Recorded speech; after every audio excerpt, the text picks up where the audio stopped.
And welcome back to our channel statistics by Poonam. तो आज हम एक मल्टीवेरिएट एनालिसिस में अपना नेक्स्ट लेक्चर करने वाले हैं, जिसका नाम है maximum likelihood estimation of mean vector and dispersion matrix. तो मैं आपको डिस्पर्जन मैट्रिक्स बता दूं, डिस्पर्जन क्या होता है, हमारा वेरिएंस। Got it. तो अब हम करने वाले हैं पहले हमारा एमएलई, हम देख लेते हैं कि what is MLE and what it stands for. तो एमएलई का मतलब क्या है? इट इज अ मेथड, मतलब वही maximum likelihood function is a method use to estimate parameters. आपको पता है एमएलई के फाइंड आउट का पैरामीटर्स, पैरामीटर्स कुछ भी हो सकता है, आपका म्यू हो सकता है, थीटा हो सकता है, लैम्डा हो सकता है, कुछ भी हो सकता है। Got it. जैसे मैंने आपको बताया मीन हो सकता है, वेरिएंस हो सकता है। That makes the observe data most likely. Got it. Now, in the multivariate normal distribution, the two main parameters are mean vector, which is mu, and covariance matrix, which is summation. अब इस case में हम multivariate के साथ काम कर रहे हैं, तो ऑब्वियसली वहां पर क्या है, कुछ और पैरामीटर्स हैं हमारे, जो मेन क्या है, जो कि मीन वेक्टर म्यू से डिनोट किया गया है, और हमारा कोवेरियंस मैट्रिक्स जो है वो समेशन से डिनोट किया गया है। अब इसमें हमारे कुछ गोल्स भी हैं कि हमारे एमएल यहाँ पर कर क्या रहा है, बट क्यों भाई इसको जरूरत पड़ गई काम करने की। Now we want to find the values of mu cap. Mu cap क्या है? आपका estimated mean vector. Got it? आप नॉर्मली लिखते mu तो वो आपका था mean vector. ओके, बट अगर आप उसके कैप लगा दिए तो वो बन गया आपका estimated mean vector. वैसे ही summation cap हो गया तो वो क्या होगा आपका estimated covariance matrix. That best explain the given data. तो ये दोनों क्या है, आपके डाटा को बेस्ट एक्सप्लेन करते हैं जब भी आती है बात आपके मल्टीवेरिएट एनालिसिस की।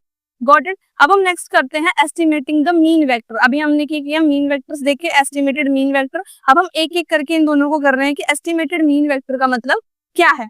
सो now let's say we have n data points and each point has p variables, height, weight, age and up to so on. मतलब हम मल्टीवेरिएट के साथ काम कर रहे हैं। मल्टीवेरिएबल मतलब जिसमें हमारे पास दो से ज्यादा क्या है, वेरिएबल्स है। तो ऑब्वियसली इसमें दो से ज्यादा होंगे तो हाइट है, वेट है, एज है, और भी ज्यादा हो सकते हैं। अभी हमने ये दो तीन ही लिए हैं।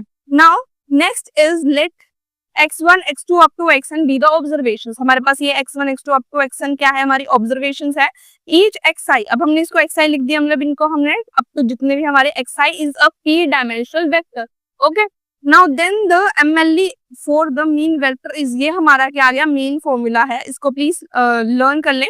That mu cap is equal to 1 upon n summation I is equal to 1 up to n xi। अब आप समझ रहे हो ना, i को अगर मैं 1 लिखूंगी तो x1 x2 x3 xn, i मतलब i is equal to n होगा तो ऑब्वियसली xn होगा। तो यही चीज मैंने डिफाइन करने की कोशिश की है कि हम एस्टिमेटेड मीन वेरिएंस को कैसे लिखते हैं। This is just the average of all vectors. तो हम ये क्या है, एस्टिमेटेड मीन वेक्टर क्या देता है, हमें एवरेज देता है। तो इस केस में हमें सारे वेक्टर्स की क्या देगा, मीन देगा, एवरेज देगा। Now, let's explain with an example. Suppose we observe 3 students scores in maths and science. हमारे पास तीन बच्चों के रिकॉर्ड्स हैं मैथ और साइंस के। पहला है हमारा मैथ और सेकंड है हमारा साइंस का।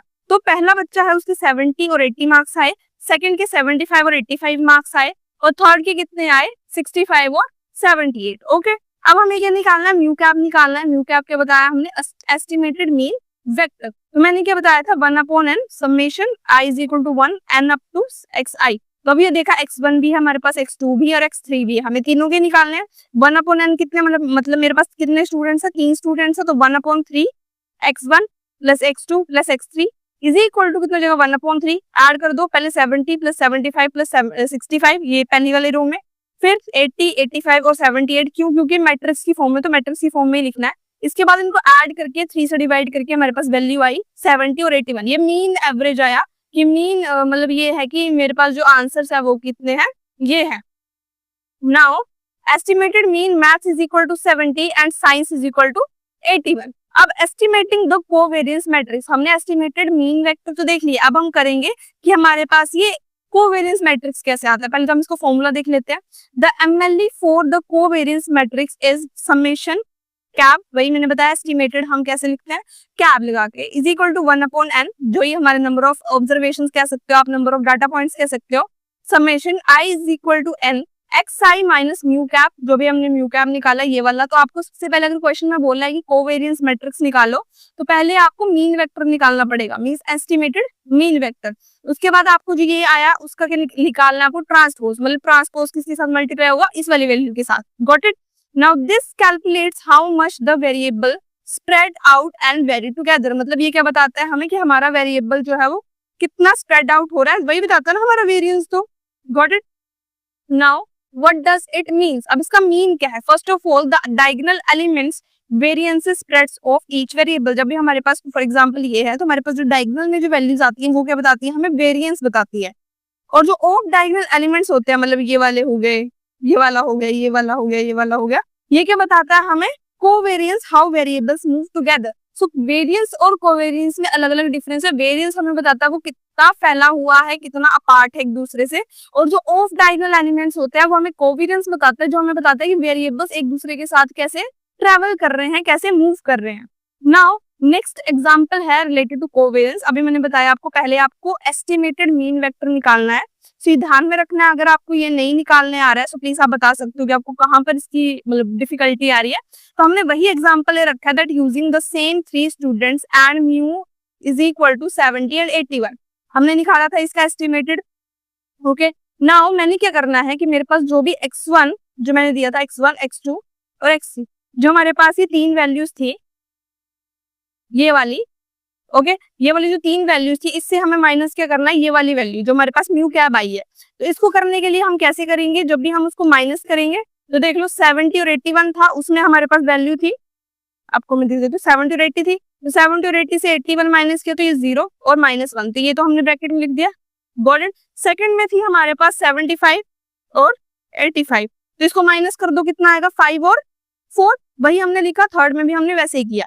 Got it. नाउ ये करने के बाद हमने क्या किया, use the formula above to calculate summation cap. जो हमारे पास कोवेरिएंस मैट्रिक्स का फॉर्मूला था वो हम यूज करेंगे 1/n summation i is equal to 1 up to n xi minus mu. xi minus mu का क्या करना है, ट्रांसपोज लेना है, फिर उसको मल्टीप्लाई करना है। कुछ क्या करेंगे, इस स्टेप को छोड़ के इस स्टेप कर देंगे, नहीं ये दोनों स्टेप अलग अलग है, ये ओरिजिनल है, ये इसका ट्रांसपोज है। किसी को ट्रांसपोज नहीं पता मैं वो बता दूंगी। अब देखो ये हमारे पास फर्स्ट वैल्यू आई थी, अब इसका हमने ट्रांसपोज निकालना है। ट्रांसपोज का मतलब होता है जो हमारे पास रो में वैल्यू है उसको कॉलम की फॉर्म में लिखना है। तो इस केस में हमारे पास जो रो की फॉर्म में थी पहले 0, हमने उसको पहले कॉलम की फॉर्म में लिख लिया। सेकंड रो थी हमारे पास -1, उसको मैंने सेकंड कॉलम की फॉर्म में लिख दिया। तो उसको बाद मल्टीप्लाई किया, इसको इसके साथ मल्टीप्लाई किया, इसको इसके साथ मल्टीप्लाई किया, तो हमारे पास रिजल्ट आ जाएगा इस फॉर्म में। Got it. उसके बाद सेकंड टर्म निकाली, उसमें भी सेम किया, हमने इसका क्या निकाला, ट्रांसपोज निकाला। फिर हमने क्या किया, इसको first column first row multiply किया, हमारे पास रिजल्ट आ गया। नाउ थर्ड टर्म भी हमने ऐसे ही किया, उसके बाद हमारे पास ये रिजल्ट आ गया। फिर मेरे पास हमारी फर्स्ट टर्म, सेकंड टर्म और थर्ड टर्म आ गई। उसके बाद क्या करना है, आपको पहले फॉर्मूला बताया था 1/n, उनका समेशन करना है। तो हमने पहले वैल्यू निकाल लिया, अब हमें इसे करना है ऐड करना और डिवाइडेड बाय 3 करना है। तो हम इन तीनों को ऐड कर दिया, 0 + 25 + 25 50, 0 + 20 + 15 35, ऐसे ऐसे करके हर जिसका पॉइंट यहाँ पर है 0 + 20 + 15 35, 1 + 16 + 9 26। इनको करने के बाद आपको सिर्फ क्या करना है, 1/3 से डिवाइड करना है। तो बस आपके पास पहली वैल्यू आ गई 16.67, सेकेंड इज 11.67, ये आपकी आ गई 11.67 और ये आपकी 8.67। ये बहुत इजी वे है, मैं कह सकती हूँ बहुत इजी है, लाइक वेरी इजी। आप इनको बहुत अच्छे से कर सकते हो। अगर आपको कुछ डाउट है प्लीज कमेंट सेक्शन में बता देना। और हाँ, अगर जरा सा भी कुछ क्वेरी है, कोई और टॉपिक है जिसमें आपको डिटेल्ड वीडियो चाहिए, प्लीज हमें बता देना। डिस्क्रिप्शन में कुछ लिंक दे रखे हैं, प्लीज जाके उनको यूज करिए। बहुत सारे नोट्स हैं आपके एग्जाम्स के लिए। And I hope you like this video and bye bye.